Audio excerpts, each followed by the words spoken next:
My last video covered how to prep for an interview. This one's about what to do once the camera's rolling. It's basically a masterclass in avoiding all the mistakes that I've made in the last 20 years, so you don't have to. These tips might save your interview, they might save your film, they might even save your life. We've got to go back to the beginning.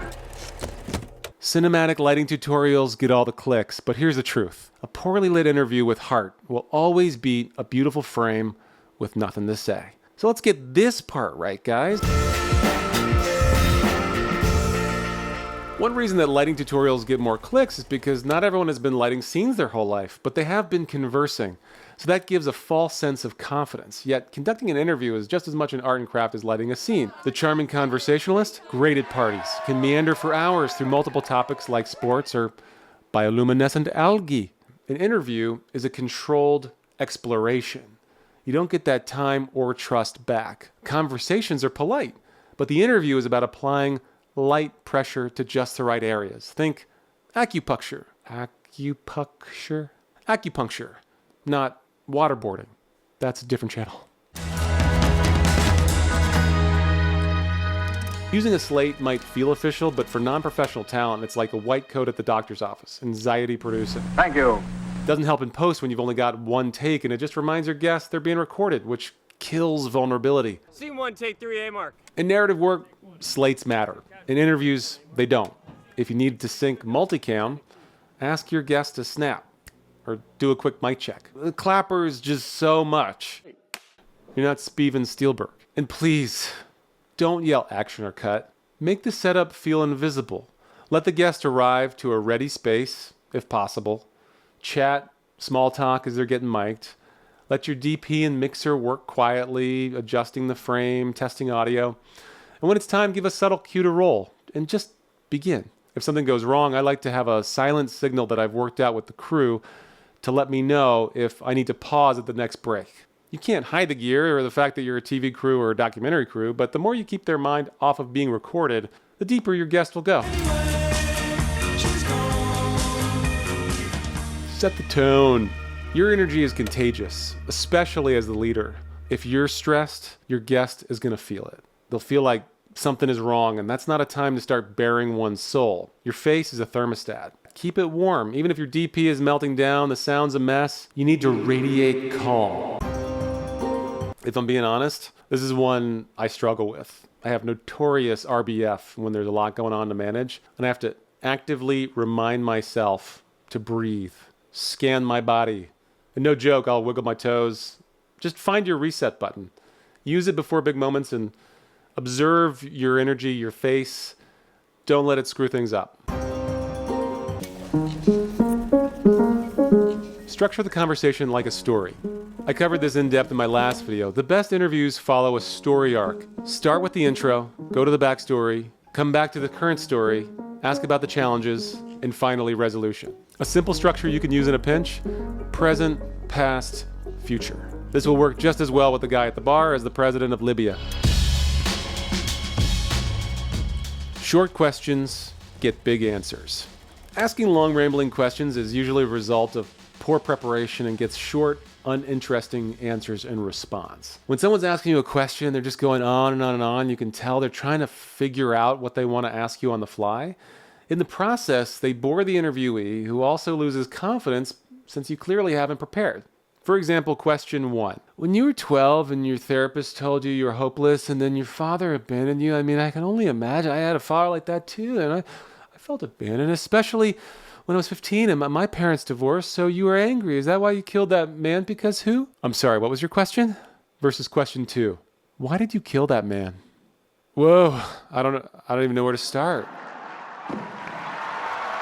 The first question takes the pressure off the subject. Bad. The second question places it powerfully on the subject, empowering them to dig deep. Whoa. Don't put words in their mouth. It might seem obvious, but your goal isn't to get your version of the story, it's to get theirs. But I hear questions all the time that feed the guest what the interviewer wants to hear, and leading the subject with prompts like, "You must have felt devastated." There's a couple big problems with making statements like you must have felt devastated. One, it's a yes or no question, which you want to avoid. Two, it robs them of saying something more authentic. Instead, ask open-ended questions like, how did that impact you? Or what was that like for you? And let their truth lead the way. Ask the non-question question. Now you can make a slight change to you must have felt devastated to that sounds devastating. And you have a powerful tool. What I call the non-question question. What's the difference? The old version, you must have felt, is you telling them how they should feel. And that's judgy. That sounds devastating. Is how you, the interviewer, feels, which is empathetic and validating. This is my secret weapon. Not a question, but a validating observation. Like a therapist, you're creating emotional safety through empathy, which invites deeper, more honest responses without the pressure. Check the link below. I'm going to eventually have to create a PDF on this because I have so many examples to share with you. Try observations like, that sounds incredibly difficult, or it makes sense you'd feel that way, or that's a lot to carry. You've been through so much. That took a lot of courage. Then, if you want the full extent of the power of this tip, pair it with the next one for some potentially explosive results.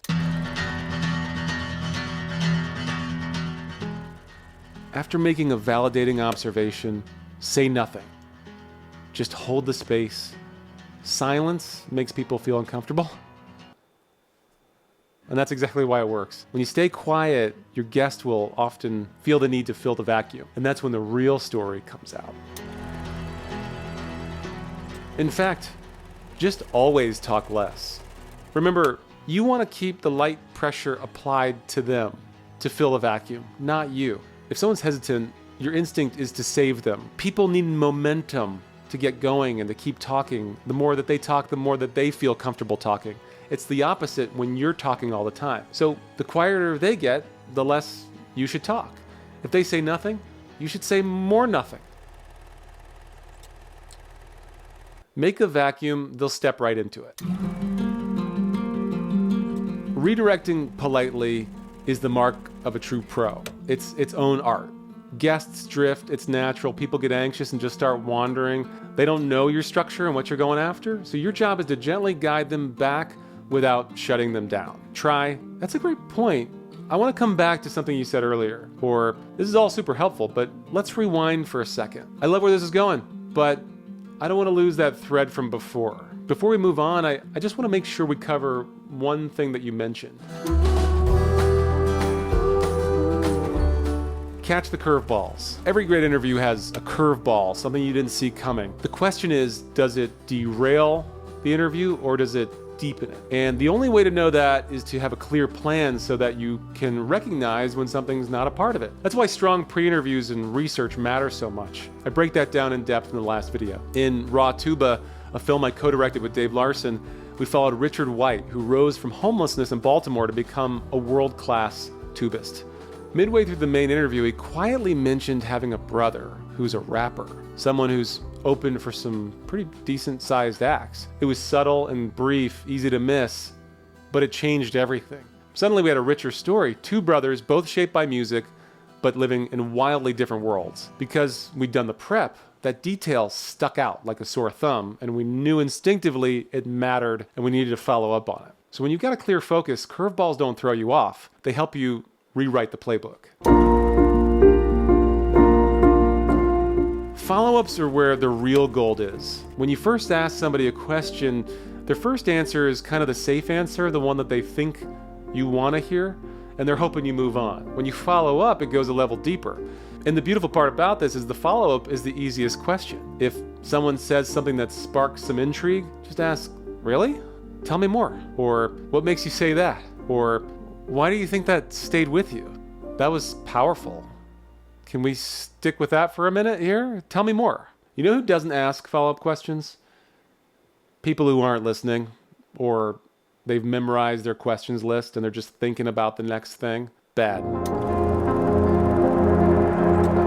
Don't chicken out at the moment of truth. Every interview builds to this moment. You're interviewing this person because something big happened in their life and their story builds to this. At the tipping point is when you deploy the bold move. The bold move is like when you feel that the conversation has reached a tense point and you need to get into that more sensitive material, you ask a question or make an observation that just kind of tips you into that hard stuff.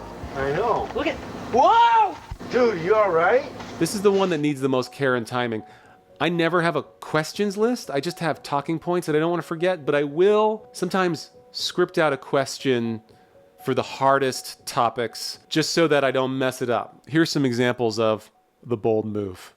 What did you lose that day? Can you talk about the moment when things fell apart? What do you miss the most about him? Wait for the right moment. Ask it with care. Once you ask it, just wait. Use silence. Give it a beat. Maybe one or two. If this sets off some emotion, let it get emotional before offering a tissue. Get what you need, then offer them a break. Contrary to popular belief, it's not about getting someone to cry or say a cool soundbite. That naturally occurs as a result of leading a masterful interview. This doesn't have to be a big emotional thing. Maybe it's a big investigative question. How do you justify ripping off so many people? Whoa. Whatever you do, don't chicken out here. This is why you came.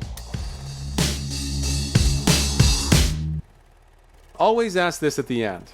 Sometimes your guest is sitting there waiting for a question that never comes. This is how you try to not miss that. Is there something you hoped I would ask that I didn't? Or what am I missing? What's an important piece of the story that I left out? And then turn around and ask your crew too. When I was doing more DPing, I would be burning with a question I felt was missed. They probably are too. A lot of times, a question from my crew ends up in the final cut. Now that you've got the tools to lead powerful interviews, I'm gonna challenge everything I just said. In the next video, I'll explain why, in some cases, you shouldn't do interviews at all. Not every story needs one, and knowing when to skip the interview is just as important as knowing how to conduct one. If this helps you, hit like and subscribe. I've got more real-world tools for documentary filmmakers every single week. Make docs, move hearts, peace.